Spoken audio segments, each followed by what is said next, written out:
How's it going, guys? And welcome back to episode 17 of the Comics and Kaijus. Joining me today, as always, by the way, I'm your host, Quarter J. Joining me today is Austin Albin and the Double Chin Gaijin himself. How are you guys doing today? Austin, how's it been, bro?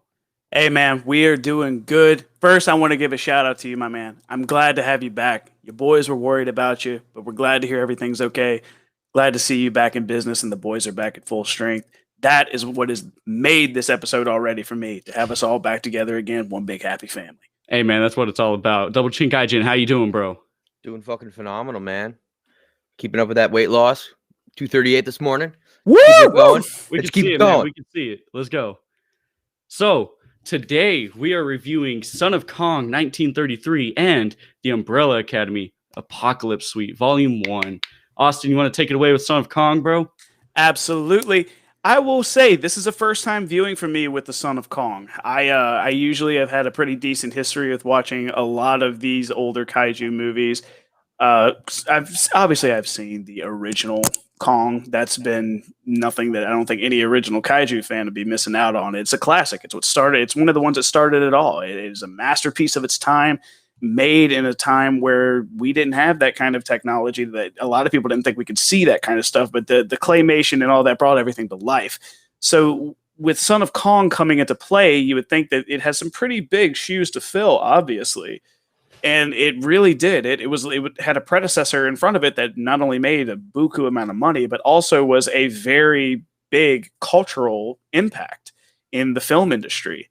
But in all honesty, this was a first viewing for me. So I was very raw coming into it. I didn't really have a lot of, nostalgia towards it. I didn't really have much of anything other than just a baseline of, I understand this is an older film and it's probably not going to be its greatest. But I don't really know as much about it as I would like to.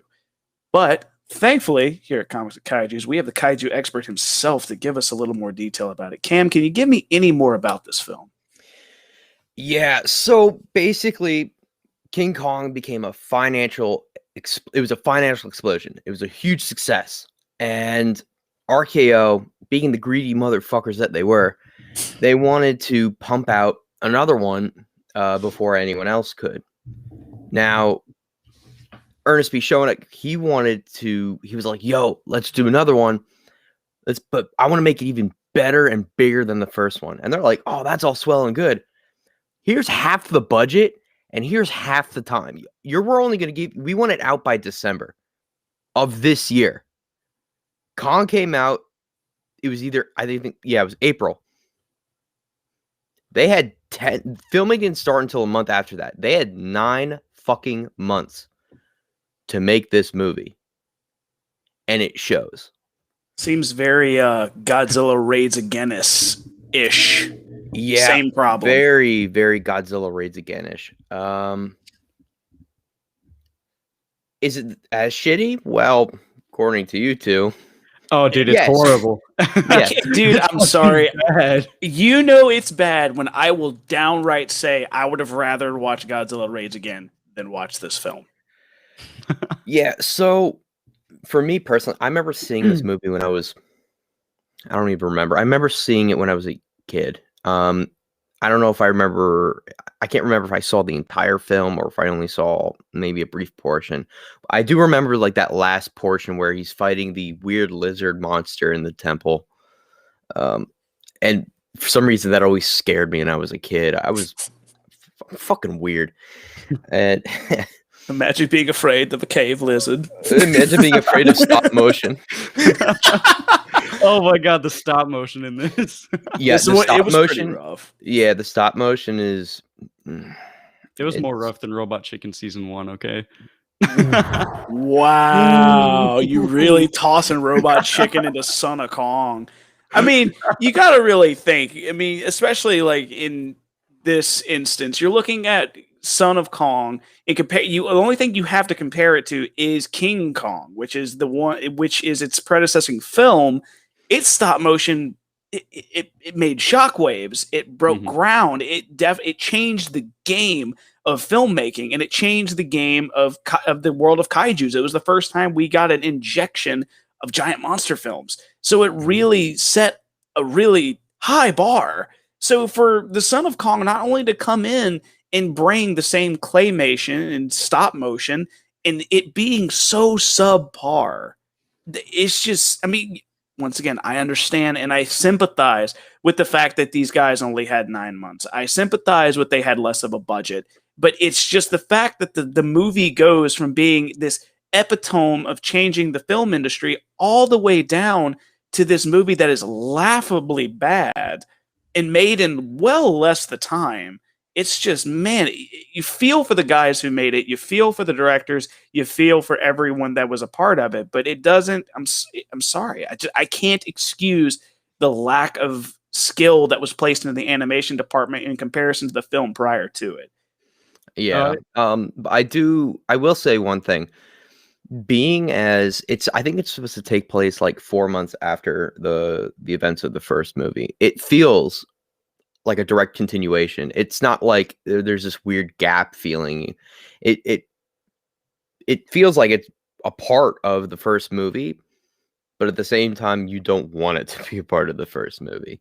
Don't you think it's a little bit ironic that like the film itself is a rushed film that they're trying to put out, and they rushed the making, they rushed all of it, and then even in the film itself, they're rushing to get another Kong, and it's even the Kong is not ready to be Kong. Mm-hmm. Yeah. Kind of some ironic shadowing there, I would say. Yeah, it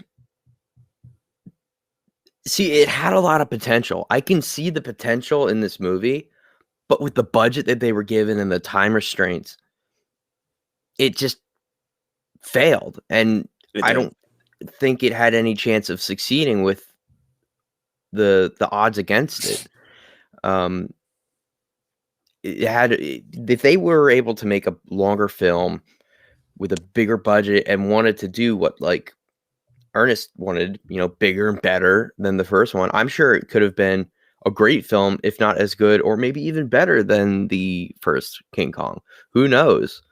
Another thing, in another dimension, who knows? Well, yeah, obviously, but it also kind of makes you think. Me and Matt, we covered Raids Again. You gypped out on that. You shit. Sorry. We got Raids tore Again. into it. We did. We didn't cut it any slack. But at the end of the day, I would say that I would have rather watched Raids Again. But that's a 20-year difference in time. This was what, 1933 for Son of Kong? And then Same year.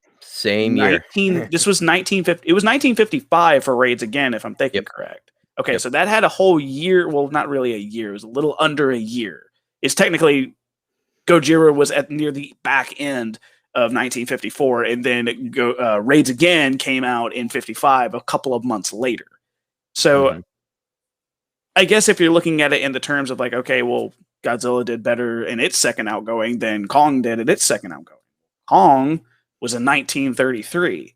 Their resources were a lot more limited than Godzilla's resources in 1955. That's 20 years in between these two films. The industry has completely changed. And between these two films and between these two behemoths, I mean, obviously you're going to say, well, Godzilla has the advantage because at least Raids Again not only made its money back, but it piggybacked off of the hype train of the first film. This film, Son of Kong, came out in 1933, few months later, and it was pretty much just, when Gojira was made and Raids Again was made, they were trying to make it to where like this is the same Godzilla. Like everything is happening within like a few months of one another, like the events of Gojira, and then boom, Raids Again. This is the same principle. Kong happened, and then boom, a few months later, we have Son of Kong. Like the films, it's like almost like it's almost like reminiscent of how Halloween and Halloween 2 are. They're two separate films made in the same continuity of the actions of the one before it. So it's very interesting to see that, like, I personally believe that like John Carpenter made Halloween 1 and 2 beautifully in sync together. And it's honestly, say what you will about Halloween 2. Dude, that's a personal preference. People can screw off. Halloween 2 was probably arguably one of the best sequels in horror history. And most of the time, sequels in anything. Anything that is a sequel is going to be looked at under a microscope. There are very few examples of where a sequel is better than its predecessor. One of them being Empire Strikes Back. Everyone that I know that watches Star Wars says that Empire Strikes Back is the best film of the series. I can agree. It's my personal favorite. I think it does everything that the first film did, but better. Absolutely. But then you look in the horror genre. Horror genre is notorious for sequels. Sci-fi genre. Notorious for horrible sequels. Bingo. Notorious for it. It is... There are very few sequels that do it well. Halloween 2 did it well. Very few sequels will do it. Oh, hey, we got a quick shout out from TJ. Yo, TJ, pay-per-view tonight. Just popping in to say you guys look so handsome. Oh, we know we look handsome. Thank you. Stop. And hey, Freddie, what's up, cuz? I see you, man. We here seeing to you, and you say A Nightmare on Elm Street is better. I don't know, man. That's a whole argument for a whole nother day between Halloween and Elm Street. That's a whole argument for another day. But the premise of what I'm getting to is that this is a film that is meant to be a sequel. It is meant to be a sequel in the same continuity of the first film. Mm-hmm. And we're getting in less quality with the same principles. Jan! Hi! Bro, everybody's welcome aboard. Thank you. Jan! Always appreciate the support and great discussion. Hey. Always. Glad you're enjoying it. We like to have them. You're just helping us keep going. I will say that this started the whole Son of craze. It did. You know, then there was Son of Frankenstein. Really fucking good movie. And then there was Son of Godzilla, which we will get to. And then you have Son of Blob. And wait, there's a Son of Blob? Yeah, absolutely. Oh, dude. Wait. Can we cover the Blob movies? Is that technically a kaiju? I never thought of that. We can give me an excuse to watch the Blob movies again. Those movies are they're such good trash. It's such good trash, especially the 80s remake. Oh, Austin's fangirling. I am. Dude, those movies are terrible. I love them. We can technically cover all of the 50s giant monster movies. We can cover like the 50-Foot Woman. We can cover Them. I really want to talk about that. We can cover Them. We can cover The Beast from 20,000 Fathoms. It Came from Beneath the Sea. The Black Scorpion. There is a film 20 Million Miles to Earth. We can cover that. That's a good one. There's a film that I want us to cover that is a more modern day film that I actually watched a couple of months ago. This is before I joined the boys. So I don't know if you've ever seen it. It's on Shudder. It's called Boar. I haven't seen it. Oh, I've been wanting to watch. Isn't that? No, it's fucking fantastic. That boar is animatronic. The boar is animatronic. It exists in life. It is not CGI. It is a boar who's killing people in Australia. It's amazing. I don't know how this... All right, but like if we get this episode, we got to get Brody to join us. Oh, yeah. That Australian motherfucker. Gotta get Brody in here to be just talking about it. We need to ask Brody and be like, Brody, we need true continuity of, is this truly Australian? Do you have boars that can take on an 18-wheeler? He'll probably say yes.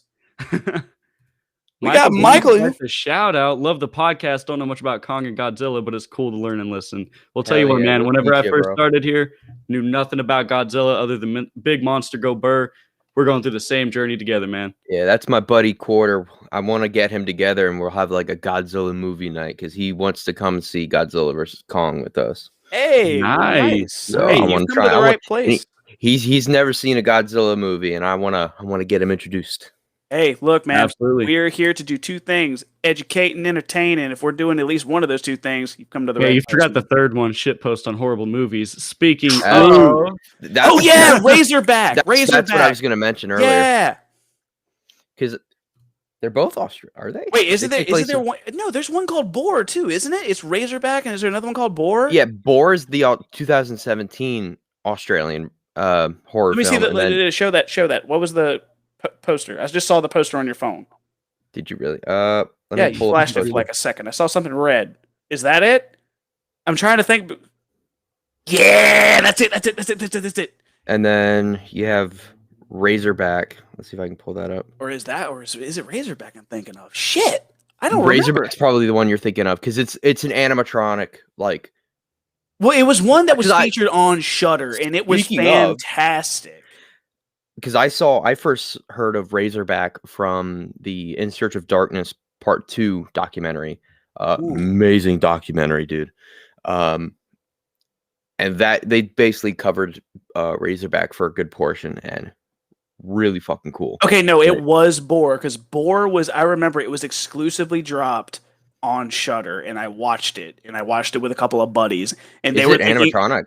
He is fully animatronic. There are a few CGI shots, but not very. Yeah, because I saw the one photo that they have of the boar. It's standing there like on a road, and it looks animatronic. I mean, not animatronic. CG. There are some CG shots, but the main portion of the film, when you see the boar itself, the boar is animatronic.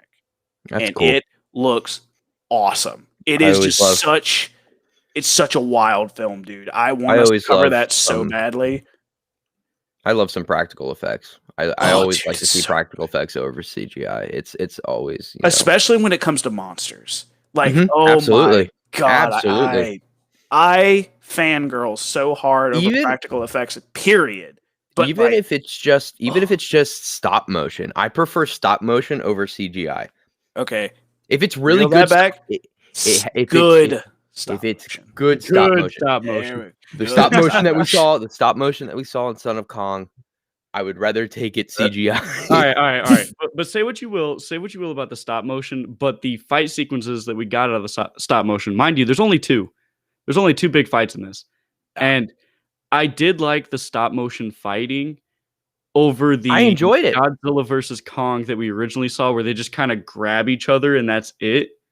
I can understand that. I definitely understand stop motion fighting. Because like that lizard thing, I mean, it was like wrapping its tail around his throat. He was like trying to very push dynamic. Kind of like, yeah, it was very dynamic. It was the way that they fought. You could tell that they had more time to think about the positioning and stuff like that instead of two actors in big old suits trying to just. Well, yeah, that's. But that's the biggest thing with like the difference between these two. When they record King Kong or when they record Godzilla fights, they're slightly choreographed, but they have their own way of behaving. They have to they go and do their motions and their actions and stuff like that. They don't have full control over everything. They have control over a good portion of it, but not all of it. But then when you look at like King Kong back in the day with stop motion, the creators have control over every single bit of it. All of it is under control. A good example of that is with Gigan. This is a good one. So Gigan, the actor, they have the buzzsaw and then they have the clawed hands, but he has a spike on the end of his tail. He never uses it in the movie because it's just a suit. Now, with Son of Kong, the entire creature is posable. So, like what Matthew said, this lizard creature can wrap its tail around Kong's neck, and he can grab it, and he can like roar and make cool facial expressions. So, my favorite one in the whole movie is just. That's another thing, man. This show is just, it really does not know what it wants to do. Like, it's like half the time, okay, it's like we get this whole opening sequence of them on the boat. They're, they get on this island, which I thought that was Skull Island at first. I was like, oh, we're already on Skull Island. Like, let's go. But it's not. It's not Skull Island. This is a completely separate island on the way to Skull Island. And it's like, okay, well, what the hell? I thought we were going to be on Skull Island by now.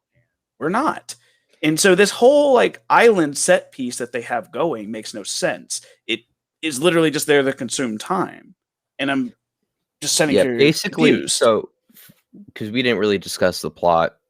Basically, after the events of the first film, Carl Denham is getting fucking slammed by lawsuits from everyone, and because they want reparations for the damage that Kong did and all the trauma it caused them, understandably so. And he doesn't have a way to make money, so the only way that they're making money is by transporting cargo. And they basically end up on this island as like it's one of their destinations.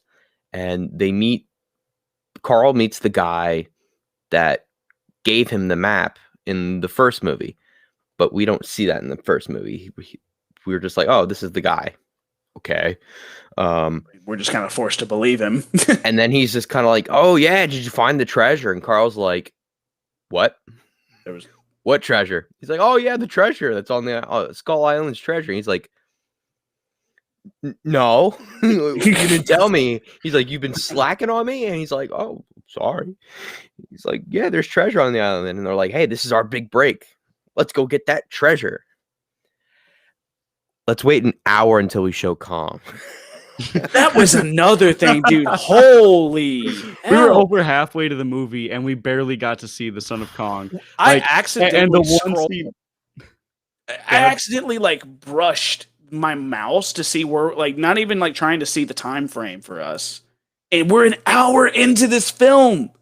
And we see nothing. We just saw monkeys. Like legit monkeys. Not like even animated monkeys. Legit monkeys. Yeah, straight up little chimpanzees playing music and shit. And they looked like they were being terrorized. Like it looked like they were just like, you better play that violin. You play it or you're gonna die. And you're just like, I mean, it is the 1930s, so I wouldn't be surprised if they beat those monkeys.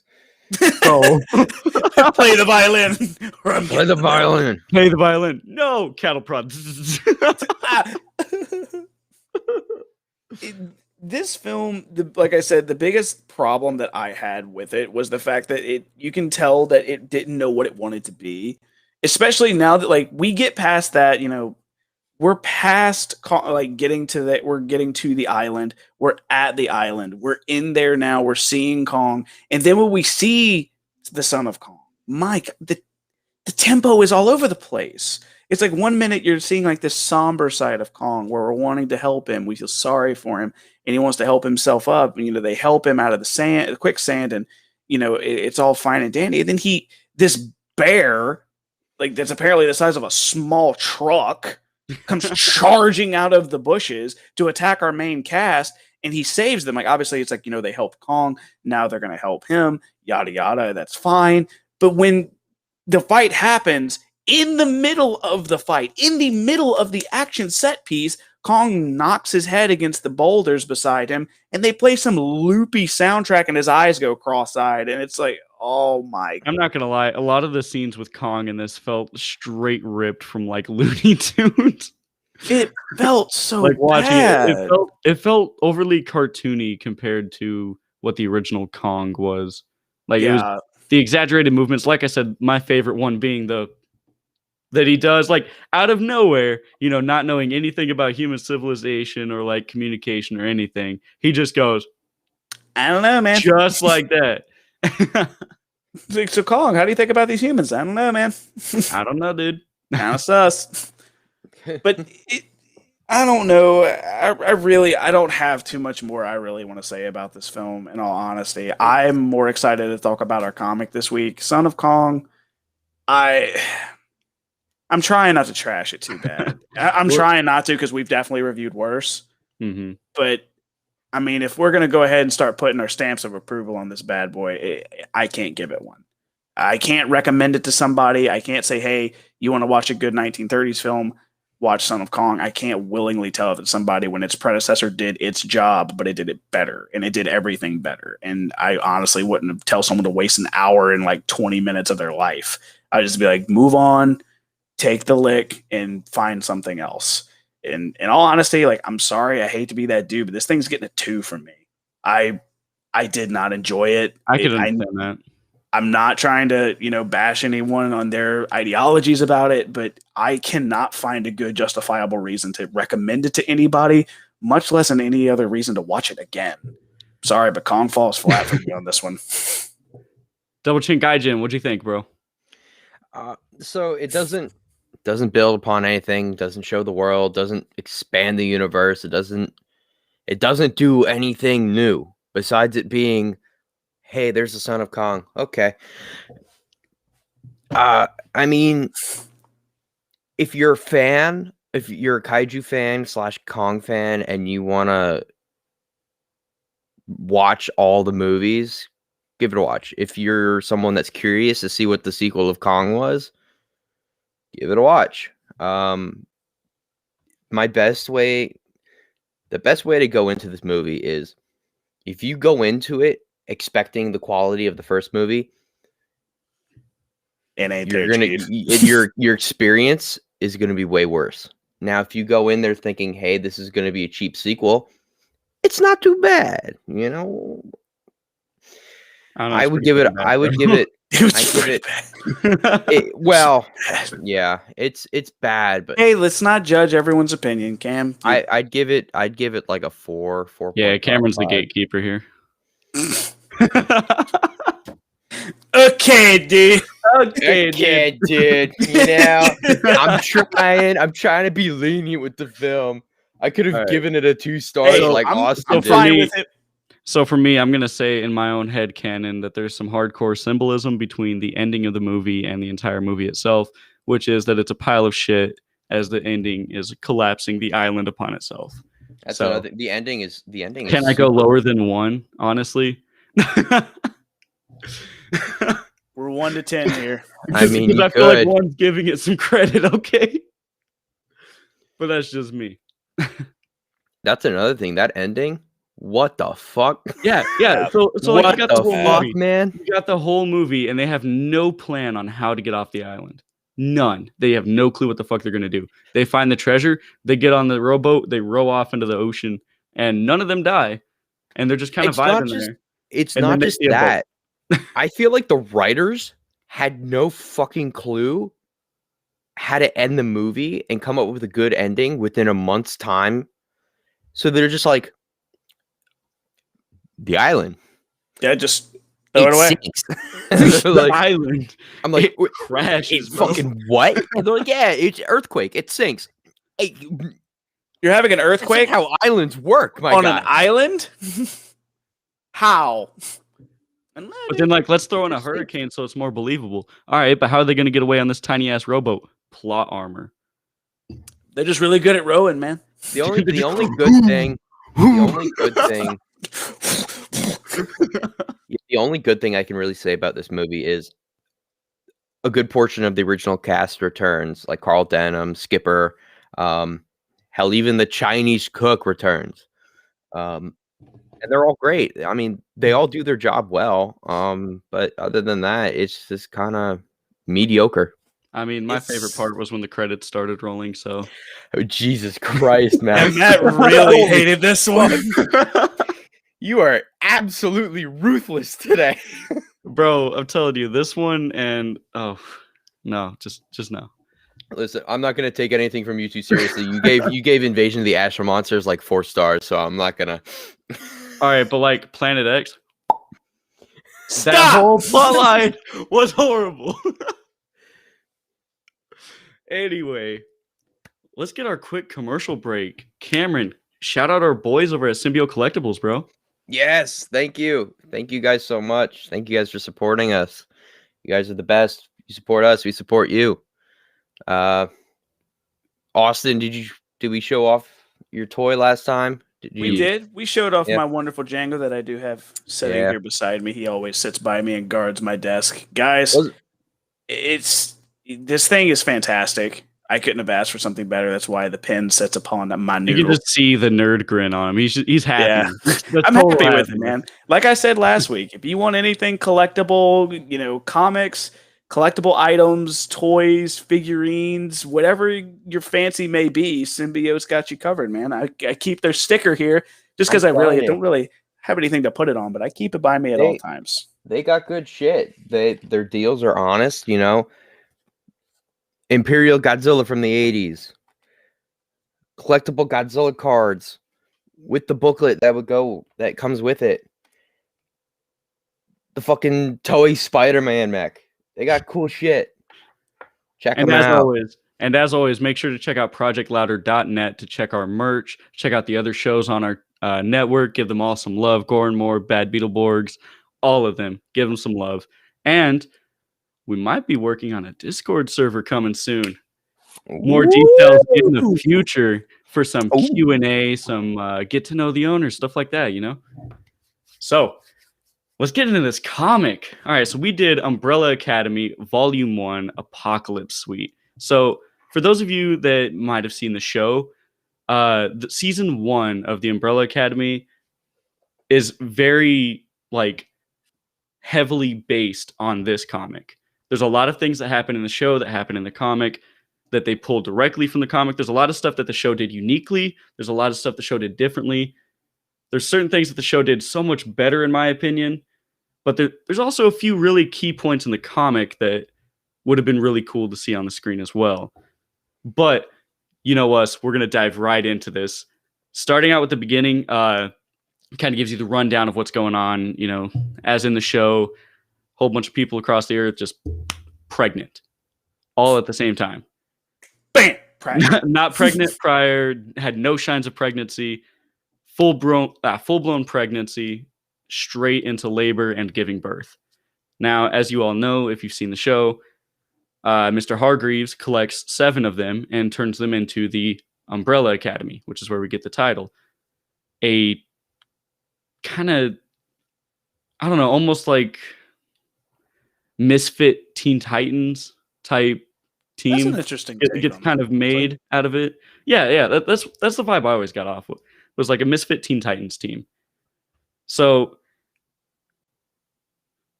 yeah, I mean, I would say it's a pretty good mix between Teen Titans and a misfit organization, because it's kind of what they are if you really think that's what about I'm it. saying. Like they all got their issues and stuff like that. They're not just all these stellar heroes They like do have issues. Robin, Cyborg, Beastborg. They all have just deep-rooted issues going on with them.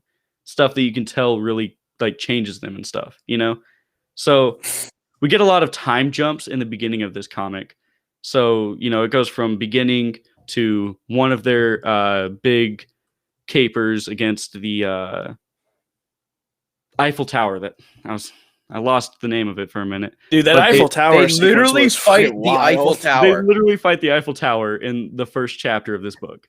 Dude, this whole book, it reminded me of so much of just meh, you never thought that. That's how I felt with everything. It really is. It's It really is. they come in there and they're fighting the Eiffel Tower, and I'm like, oh, it must be a giant mech or something like that. And they're like, so, of course, it's Dr. I forget his name right now. something. Yeah, don't ask me the name. I'm horrible at that. Honestly. But they fight this dude in the Eiffel Tower, and I was thinking, oh, he's going to use it to manipulate it and all that stuff. And then all of a sudden, the Eiffel Tower takes off and flies away, and I'm thinking, oh wow, spaceship. he must have manipulated it to do that or something. And the other homeboy sitting down there smoking, and they're like, oh, Dr. Peregrine's in the Eiffel Tower. And I'm like, oh yes, boy, didn't you know it was a spaceship?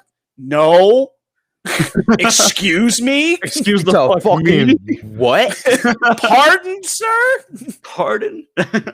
But not this is my first Umbrella Academy comic. I didn't know what Umbrella Academy was until the show came out. Not gonna lie, I prefer on most stances of this comic, I prefer the way the show executed it. I do, however, wish that instead of the bank robbery in the show, they would have done this Eiffel Tower fight. The Eiffel Tower would have been so much sicker. It was so cool because it was so wild. Okay, pull up the description of the bad guy. It said zombie cyborg doctor dude. Nazi. He's a Nazi too. He's a Nazi. Is he really? Yeah, he's a Nazi. Literally, he's a Nazi. Literally, every adjective they could have thought of, they were like, "Yeah, smack it on him, and we'll say it makes sense." Of course, he's a fucking Nazi. Of course, it's a Nazi. Why else would there be Why else would the Eiffel Tower magically be a spaceship? Of course, the Who Eiffel else Tower would invade is a France? spaceship. So, if you don't believe the Eiffel Tower is a spaceship, what the fuck is wrong with you? First off, I'm never gonna be able to go on a vacation now, and someone's like, "Hey, we're gonna go to Paris. You ready to go?" We're gonna go to see the Eiffel Tower. Sure. No! Sure. I'm gonna be sitting there on the Eiffel Tower looking around at things and be like, "What are you doing?" Nah, just looking for the button. What button? No button of your concern. no button of your. Here we go. Found it, boys. Go. You just shoot. I feel so bad for our audio listeners that are Honestly, wearing they don't headphones, get to 'cause they're see. probably gonna get tinnitus after this. Oh, dude, same. So anyway, it makes another time jump into like modern day. They're all grown up. They've all gone through their own like life routes, And one thing that I wish they would have explained in the comic that they explained in the movie, in the comic they never explained what happened to Ben. Like Yeah, there they was just, didn't. there was just the statue, and then it alluded to the fact that only Allison witnessed it because of Well, the conversation that her and Luther had. Was There's that a she lot was of things in this comic that I felt that the show, I don't know where it pulled its source from. Like the show, the very first season goes into so much. yeah. Even like the Time Police, It covers those the guys. backstory, the Time Police, Five's Even- entire journey in the future. Like they Also- cover his whole journey in one episode, and it was With great. Fives, he's 10 years old in the comic. I think in the show he's 14. I think so, but that's just because the actor. I much prefer that.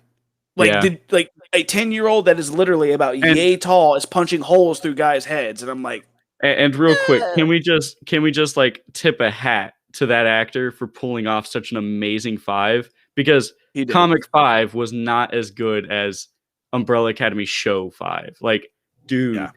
he did so well. He played the like 50-year-old man in a kid's body just spot on. Like he had really everything did. down. The dickish attitude, everything. It Yeah. was on par. It was So- great. Another thing, they completely just cucked us on the donut shop scene Yes, where he kills all the Time Police. yes, the one that I was humming earlier, the Constantinople. I had that I'm- song stuck in my head. I'm literally sitting there reading and I'm waiting for it, and then all of a sudden, boom, we snap to the aftermath, and I'm like, Yes. okay, well maybe And they're going to fight show it in over everybody's dead. flashbacks. Yeah, I thought they were going to show in flashbacks. No flashbacks, nothing. We are Like- completely cut away from an action It sequence really that the was. show gave us. For that one, I'm gonna have to criticize it. But and the messed up thing is that it got right up to the point where the dude fired his laser gun, and then it cut. Yeah, and they were like, "Oh yeah, he killed them all." I want to see how. How did he do it? The show Like- at least gives us an answer, so we're not just In stuck the in this show- ambiguousness of it. In the show, season 1, he has that full donut shop fight where he's just going ham, and oh my god, is it amazing! It is. It's really good. And I really hate the fact that we got screwed out of an action sequence. Mhm. And Also- I mean, Oh, go ahead. I was just frustrated they just didn't give it to us. It could have been easily done. If the show could give it to us, why couldn't the source material? Absolutely. In my opinion, like there's a lot of stuff that the show went more in depth on. For one, superpowers. The show went way in depth on their superpowers. Granted, yes, it is a show. It has more time to show it, but technically a comic book. That was one thing I had questions about. It was like, I was like, how the hell did they get their powers? Or like, what? I just Well, it in the show it hasn't described how they got their powers yet, but it went more in depth on what their powers were. For instance, like Yeah. seance. In the show, they went in depth on how he could communicate with ghosts. He could even manifest them, and like that too. kind of travel to like the ghost realm or whatever, because he did that like once. Yeah, he did. But in the show, it never really straight up told you what Seance's powers were. It just showed him like kind of flying in with his luggage, and then at the very end, he made himself look like Mr. Hargreaves. Yeah. But I mean, I will say that like at least we get to see Seance use his powers effectively Yeah, in the comic in comparison to the show, which like I know a lot of people loved Seance, aka Klaus, in Mhm. the show. They loved his character and they thought he was fantastic. And that's great and all, but at least in the comic, he is actually shown using his powers to a source of effectiveness. Mhm. Instead, the show we basically just see this drug addict battle his inner voices for the entirety of a season. But it's like, okay, is he a superhero or is he just and a the only junkie? one he focuses or manifests is Ben, which Yeah, was that's it. cool because Ben got some like solid limelight on it, but at the same time, it was very lackluster. Yo, Brody, what's up? You Yeah, how's it gorgeous going, cunt. bro? We were just talking about you, We dude. were just talking about you, Brody. Just We're gonna talking need you. We're gonna need you on a show. We're gonna be doing an episode called. It's gonna be doing the movie on Shudder called Boar. It's about a gigantic like hog razorback that goes could around also- killing people in Australia. We need true, authentic Australian certification on this film to make sure they're on the up and up. Absolutely. So back to the comic. Klaus was more like fleshed out in it, in my opinion. In the comic, although they did not really show what Five's like actual powers were. They hinted that he knew how to time travel. That was it. Mhm. They didn't show his teleportation, nothing else. He used the levitator belt. Yeah, he That was used it. that for everything. Yeah. In the show, dude, he's teleporting around everywhere, and that's his like main form of, travel. At least the teleport was a lot cooler than him just being like, yes, the belt of lifting. Let me just Here I go. clap on the belt and Yes, belt.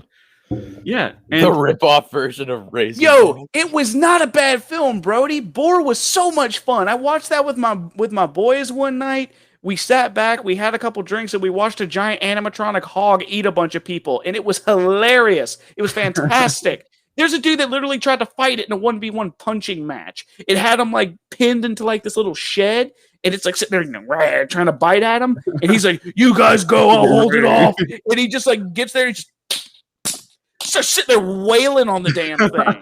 It's like the craziest thing I've ever seen. I'm like, this film is fantastic. Like, it's the dude. Okay, you remember? Have you ever seen the film Mad Max? Like the new one, Fury Road. You remember the guy who's like, "Oh, you had a baby brother." It's like, "Oh, I had a baby brother, and he was perfect in every way."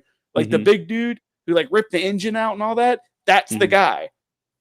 That's the dude that was punching this gigantic mutilated hog to let the other people go free. He literally had a 1v1 punching match with a hog the size of a truck. It was awesome. But no, I agree that like with Fives, this is another intricacy that the show I think did a better job of doing in comparison to the way the comic did it. Fives, not only did I someone's feel, been watching the Clone Wars recently. It's just 5, bud. oh, shut up.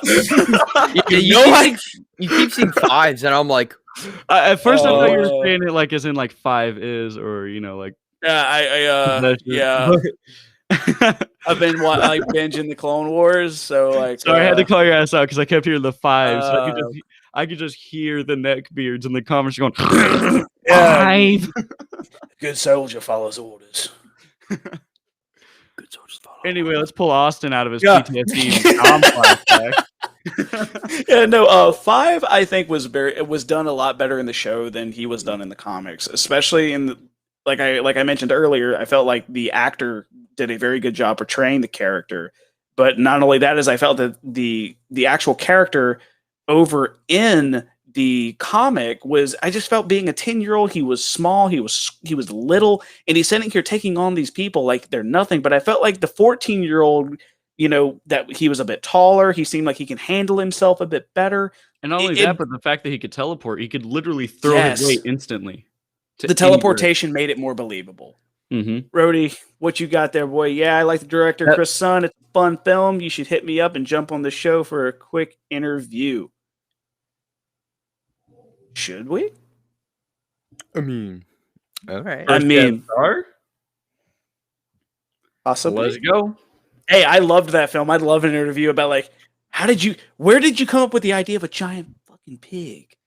That seems crazy, dude. Shut up. Oh, bro, shout out to my downstairs neighbors arguing again. Let's go. Oh, my God. Shout out to my downstairs neighbors. What is that I hear? Yes, domestic violence. Oh, yeah. Back to the show. Horton hears domestic violence and doesn't call any. Oh my god! So for my listeners, it's been a very running joke that whenever I'm hanging out with people and stuff, we always hear my downstairs neighbors just like arguing, like so bad. We've had the cops call them, like, oh, I can't even tell you how many times, honestly. And every day, dude, I kid you not, it does not miss a single day that they don't argue. Oh my god! That is a very sad relationship, and I hope that someone comes out of that in a positive light. My goodness. So back to the comic. One thing that I kind of have like a bone to pick with.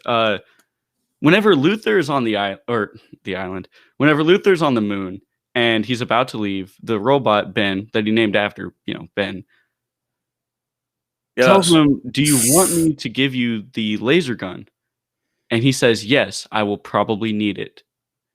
And he goes down to Earth, and not once in this entire book, with all the fight scenes, does he ever pull out said laser gun. Okay, let's Well, he does. He does. He does? When? When? Yeah, he Was points it it against at the the person. Terminats? Was it He against the points it. Terminats? Oh yeah. No, remember when he fought pointed at Diego? Kraken. He pointed at Yeah, Kraken. when he was He fighting pointed it at Diego, Kraken, but he doesn't shoot him with it. He pulls Yeah. it. But Okay. that's the only time. It's against his friend. Hoping to hear a downstairs murder on the show. Live stream murder on downstairs. The FBI would be like, we need Let's The FBI would have to How else would we confiscate do our it? entire show. Be like, all right, we got to listen for some There's audio. ATF agents outside my house right now. Get your guns. You just see from like my curtain, just red and blue lights. Yeah, there's cops outside my house right now. That's one person I wanted to bring up was Ben. His design in the comic was I really hold on a minute. Jan, I can get you an interview with Roger Ward out of Boar. He played Blue in it. Tell me if you're interested. Yes, I would love that. That'd be amazing. Interview. That would be absolutely amazing. Jan, you would be VIP. That would be incredible to be our first interview to be something absolutely. Of a board. You should definitely hit us up in our like DMs. Like go straight to us. Yes. Thank you for that, Jan. That's amazing. Thank you so much. But to get back into this with Ben's design, his character design I felt was so weird. It was so odd and when we see him in the show, he's kind of more of just like this big monkey muscle guy. Mm-hmm. It looked more like he was genetically altered instead of literally just being a dude's head from the neck up on a chimpanzee's body wearing a diaper. Yeah. I consider it done, Jan. We wouldn't be doing this without that support.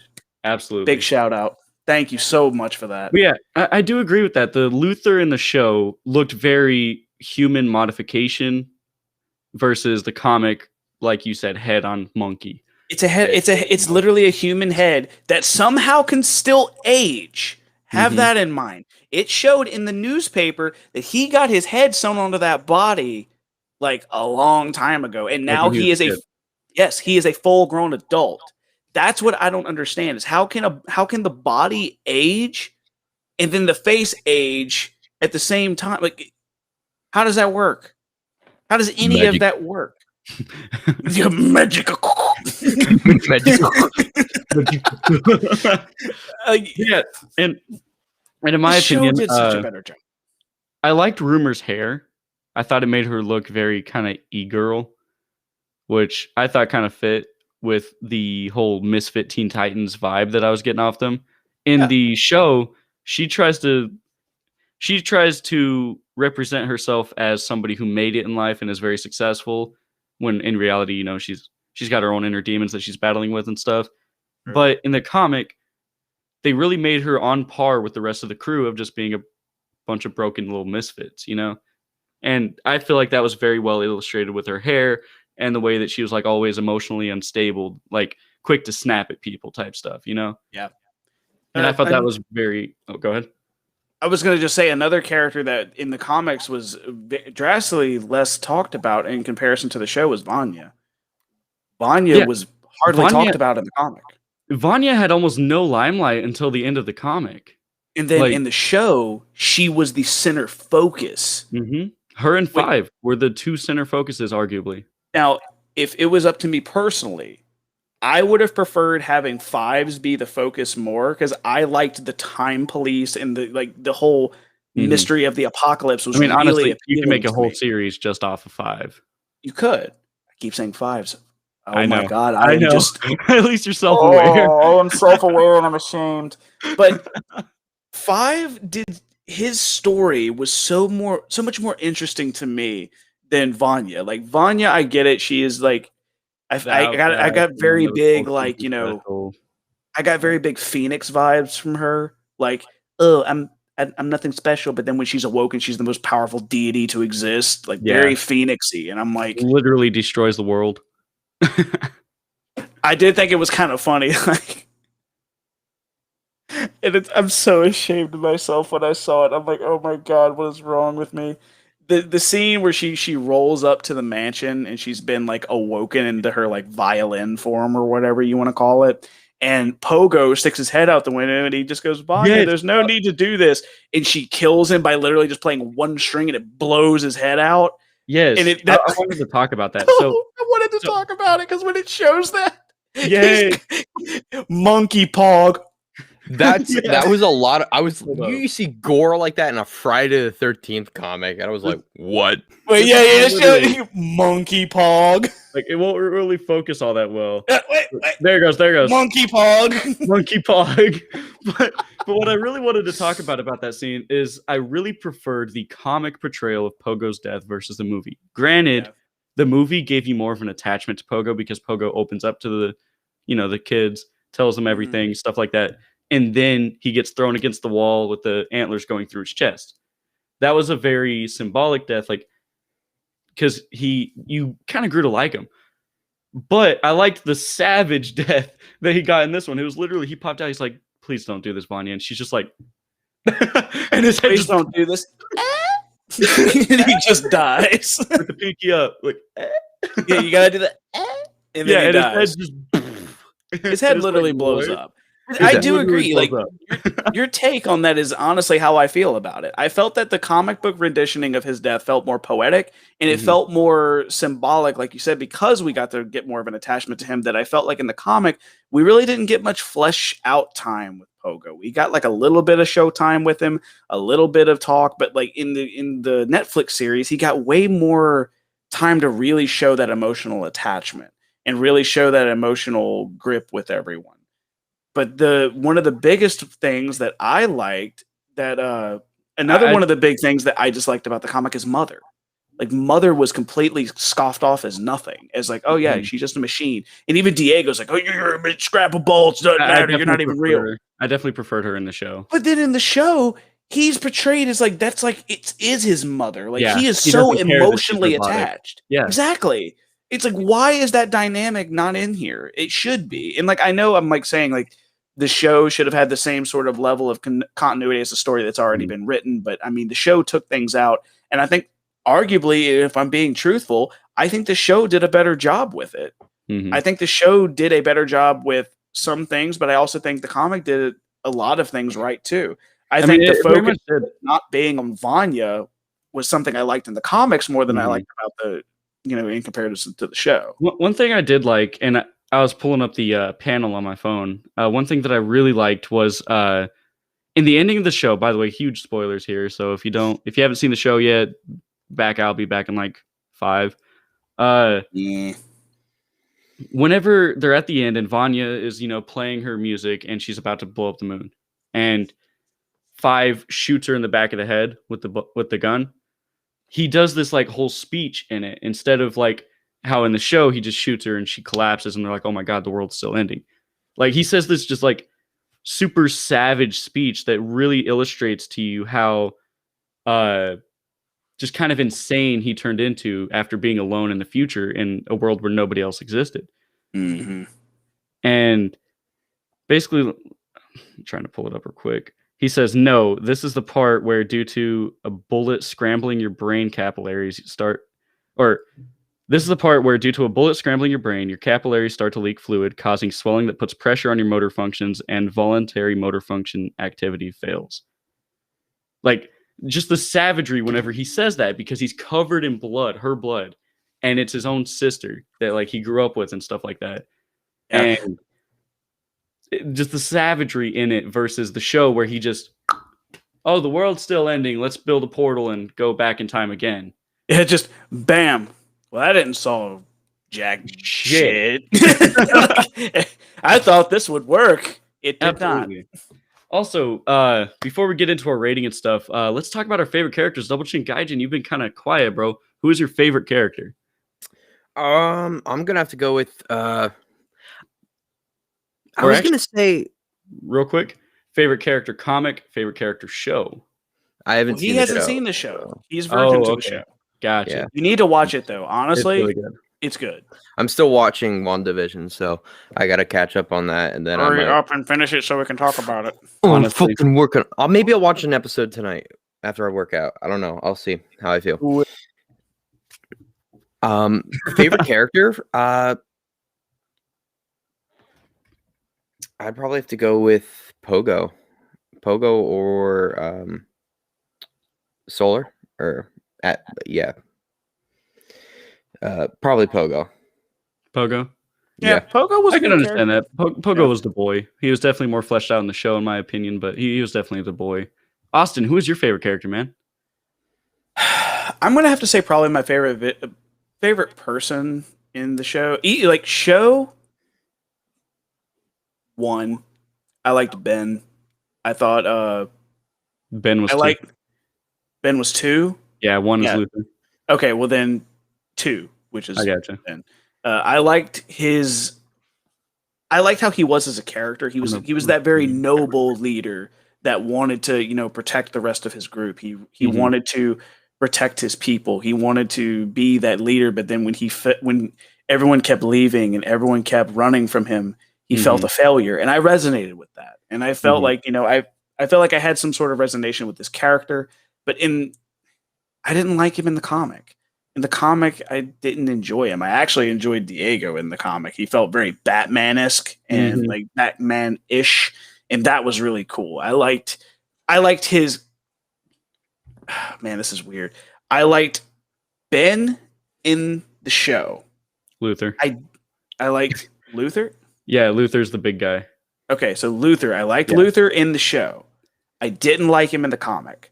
I liked the comic version of Diego, but I liked his costume design in the show, if that makes sense. His attitude in the comic felt very Dark Knight-ish, but then Mhm. his design would have fit better on top of that attitude. So I liked the way he was in, like flip-flopped. But either way, Luther is still my favorite character. I hated his design in the comic.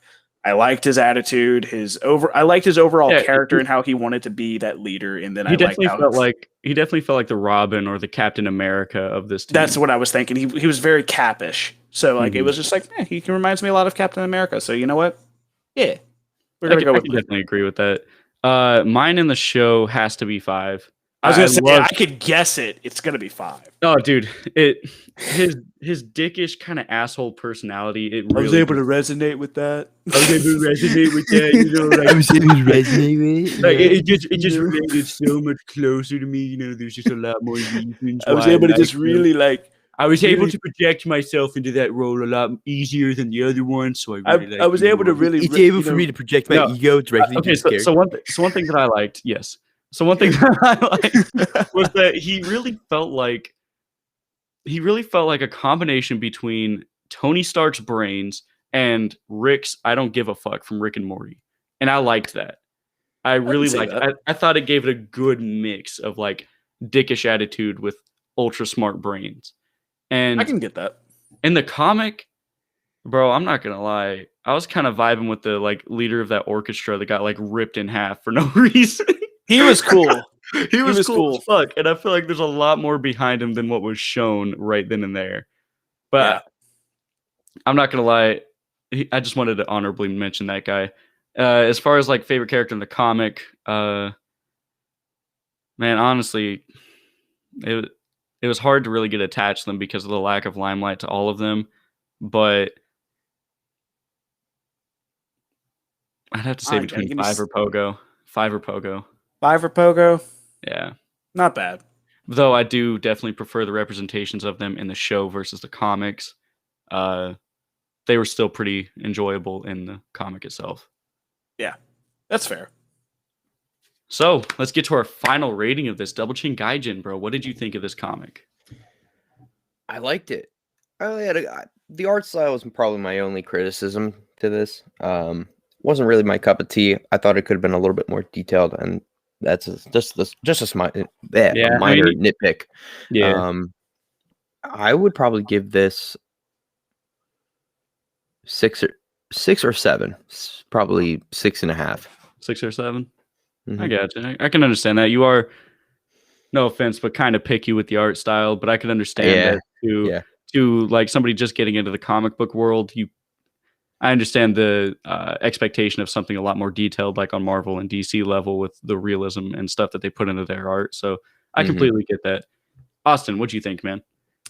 Well, I'm going to have to kind of feed off of Cameron a bit off of this. The art style really kind of slapped me in the face I really wasn't expecting that kind of direction with the comic, especially with like the cover. I wasn't expecting it.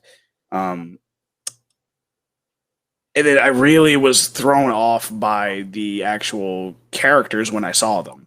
Like when I actually saw the characters for the first time and then saw, I started recollecting in my mind what they looked like in the show. I was like, man, these are so vastly different. Not only in the race of the characters races were different, their designs were different, their attitudes were about around the same, but there's so much differences in between these individual characters that I saw in the show that I'm seeing in the comic, and it really just kind of took my head for a spin. And the art style, the best way I can describe the art style of this comic was like Hellboy, but sloppier. Hellboy's art style was very blocky and it was very like squared off at angles, like sharp squared angles. And that's fine for Hellboy. It worked for Hellboy. I liked it and it made the comic very, in its own world. And I was okay with that. But this, it's like specifically I'm looking at Luther. Luther's design was so dumb. It was very rough. I didn't like half the time you just saw a body with like a white skin toned like pin on the top of it. Not even any hair. And like a little black squiggly line for a mask and a white pin setting on the top of a monkey's body. And I'm like, dude, that's lazy. That's lazy. That looks bad. I'm sorry. I can't condone that. What's disappointing is in some of the, I think they're like in between chapters, they had those very nice detailed like scenes of like from something that happened earlier in the chapter or in the next chapter, and I'm like, I want that. I want to see that because you can see everything and it looks so fucking good. Things looked more proportioned than that. It just made me want that over what we got. Yeah, I can feel that because I was hungry for more. Yeah, I felt that too because when I saw it, all I can think of is like, man, that looks beautiful. Where's more of it? But can't get any more. It's all gone. No more. It doesn't exist because that's not the art style the comic goes with. And that's what bothered me because, like I said, I know the art style may be something people can look past because the story is so good, but I've seen the story played out on the big screen. I've seen, well, not the big screen, but Netflix. Yeah. But I've seen what the story can be. And for me, if I see how one version of it looks and another version of it looks, and then I can physically have two of them in hand to compare, which one's better. And honestly, the design and the art and everything from the show, I think it did a better job. Like overall, I enjoyed the show's direction more than I enjoyed the comics direction of art. So at the end of the day, would I prefer the comic or the show? Probably the show, in all honesty. The artwork, it hits me in the face and it's so jarring. I can't get by it. And the story is good. It's crazy. It's all over the place. And I love how crazy it is. 6. Solid 6. See, I can understand your guys' gripes. Along with what Austin said, I agree. If given the choice between the comic and the show, I will choose the show. The show does go, like I said, a lot more in depth on some of their backstories than this first issue of the series goes. I don't know if the rest goes deeper because, as with them, this is my first Umbrella Academy comic. I saw the show. I was like, you know what? It'd be kind of cool to cover a comic for our show. So, that being said, whenever I got into the comic, I was expecting the type of shit that I saw out of the show, but I knew that there was going to be differences because there always are. But I didn't expect one of the situations where the show was just downright better in just about every capacity versus the comic. And total props to the design team and stuff on Netflix that did it. Terrific job. The comic itself, kind of mediocre, in my opinion. They took something that was mediocre and fleshed it out into a show that I'm pretty sure hit top 10 when it released. In like the US for sure. Oh, I'm fairly sure because it was on Netflix like top 10 recommendations on mine for forever. Yeah. Yeah. And then when season 2 came out, it was right back on there immediately. So in my opinion, the show was much better. If you're wanting to get more into the backstories and like some of these wacky fights and stuff like that, definitely check out the comics. Again, the one thing that I wish the show would have done was instead of the bite or the bank robbery, I wish they would have done the Eiffel Tower fight. I feel like it would have been terrific with the cast. Would have been a lot better than the comic, in my opinion, even though it was a great fight in the comic. Yeah, mediocre as far as the comic goes. So I'm gonna hit it with a 5. Oh, okay, that's fair. It Honestly, wasn't really great, wasn't really bad. It was just there. you know what? I Yeah. respect that because usually you're our guy that when it comes to comics, you hit them pretty high. So for you to hit this one at about that mediocre ball, I respect that. I usually do, but we've also been doing a lot lately that I'm familiar with and that I truly love. This one I'm not super familiar with, and I loved the show a lot more. Yeah, I feel like this was all a first interpretation, a first injection of Umbrella Academy. So I think we all had about around this. Honestly, if you look at it, we cover the board 5, Mhm. 6, 6.5. We cover it at a pretty good variety.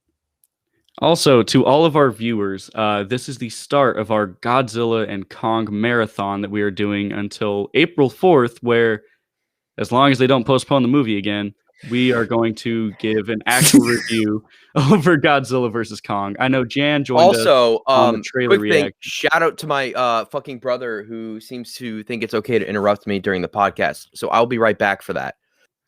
Hey, keep your mic on so we can hear the screams. Anyway. Untuck your shirt when you're at your house. Jesus. Bro, are you kidding me? He's going in the military. Come on. Gotta be prim and proper when I'm taking a dump, Sergeant. But anyway, Jan, you joined us for that trailer reaction. You sounded like you were very hyped to hear our actual reaction for it. As long as everything keeps rolling like the way it should and the movie comes out when it does, we will be reviewing it April 4th.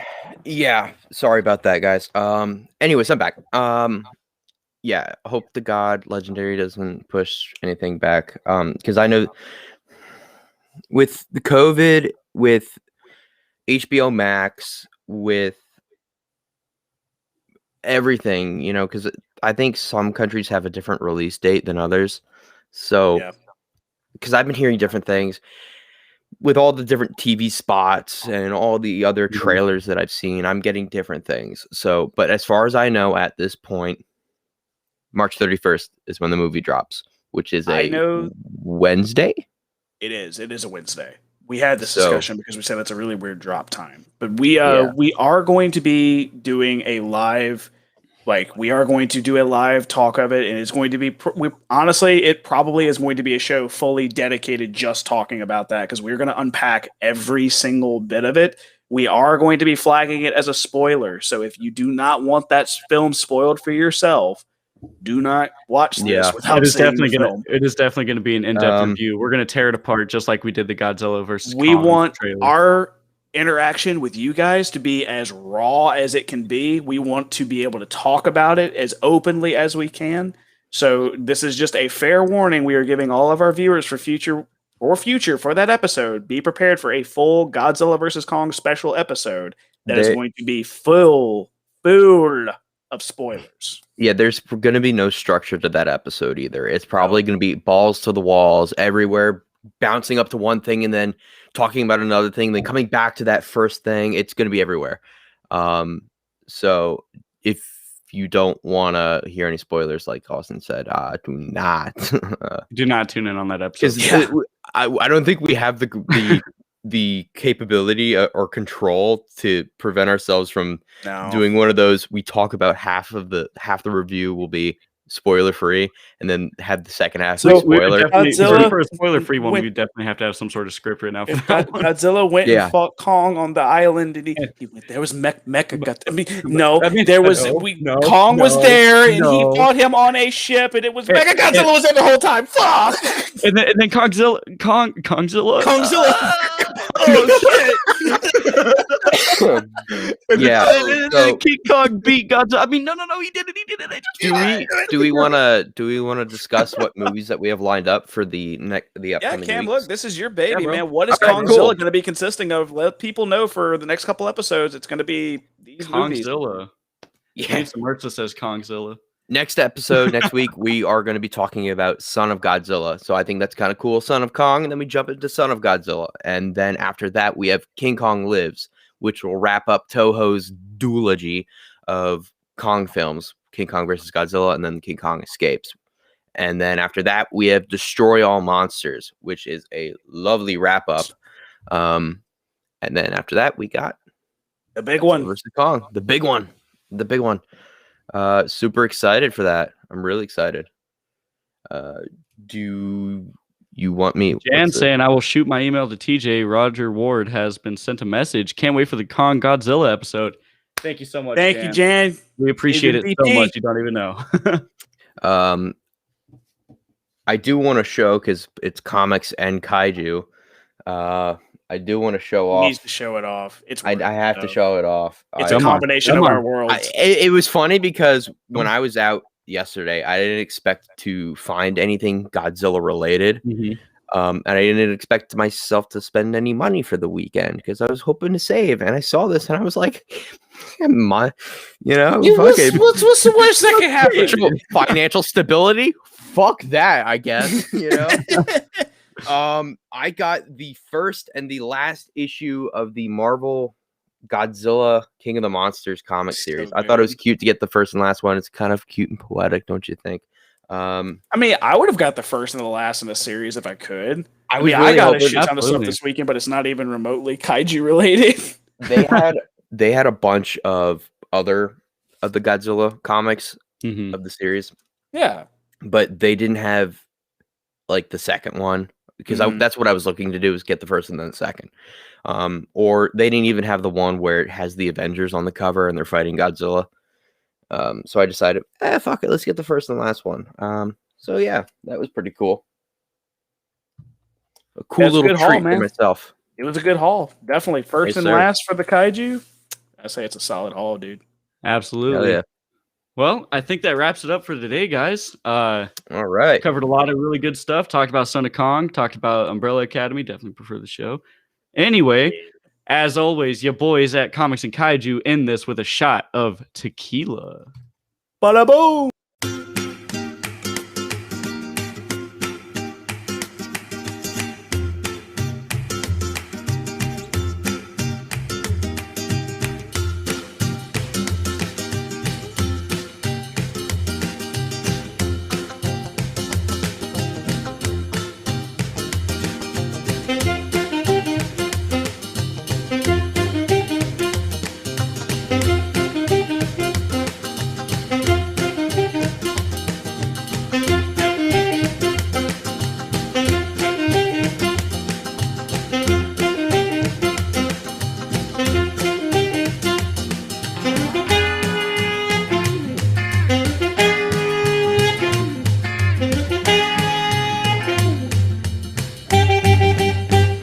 Tequila.